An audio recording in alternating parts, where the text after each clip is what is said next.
താഴുമ്പോൾ അവന്റെ ഹൃദയമിടിപ്പ് ക്രമേണ താഴേക്ക് വരാൻ തുടങ്ങി. മരണത്തിലേക്ക് അടുക്കുകയാണെന്ന സത്യം സ്വയം അവൻ തിരിച്ചറിഞ്ഞു. ഈ കപ്പലിന് തീരത്തേക്ക് അടുക്കില്ല, ഇനി ഞാനില്ല എന്ന സത്യം അവൾ എങ്ങനെ ഉൾക്കൊള്ളും? ജീവിതത്തിൽ അവൾക്കായി ഒന്നും ഞാൻ കൊടുത്തിട്ടില്ല, എന്റെ സമയം പോലും. എനിക്ക് അവളോടുള്ള പ്രണയത്തെ ഓർത്തു വയ്ക്കാൻ ഞാൻ ആകെ അവൾക്ക് നൽകിയത് മുത്തുകൾ കോർത്ത സ്വർണത്തിൽ പൊതിഞ്ഞ മാല മാത്രമാണ്. പൊന്നിന്റെ അംശമില്ലാത്ത ആ മാല മാത്രം. ഇനി ആ മാല നശിക്കുമ്പോൾ അവളിൽ നിന്ന് എന്റെ ഓർമ്മകൾ നശിച്ചു പോകുമോ? മരണത്തിലേക്ക് അടുക്കുമ്പോഴും അവൾക്കായുള്ള 1000 ചോദ്യങ്ങൾ മാത്രമായിരുന്നു അവന്റെ ഉള്ളിൽ നിറയെ. ഇനി അവനില്ല എന്ന സത്യം അംഗീകരിക്കാൻ അവൾക്കിനിയും കഴിയുന്നില്ല.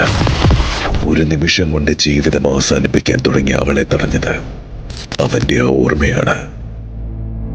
കരഞ്ഞു കലങ്ങിയ കണ്ണുകളോടെ അവൾ അന്നെടുത്ത തീരുമാനമാണ്.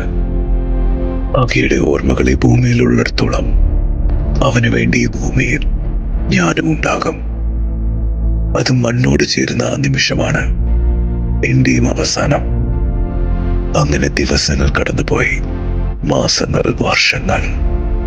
യൗവനം അവളിൽ നിന്ന് പാടെ അകന്നു പോയിരിക്കുന്നു. നരകൾ ബാധിച്ച് അവളുടെ മുടിയിഴകളും ചുളിവുകൾ ബാധിച്ച് അവളുടെ മുഖവും കാലത്തെ കടന്ന് ഏറെ ദൂരം സഞ്ചരിച്ചു. അവൾക്കായി അന്നവൻ നൽകിയ അവന്റെ ഓർമ്മയോടൊപ്പം elegance, the quality that never fade.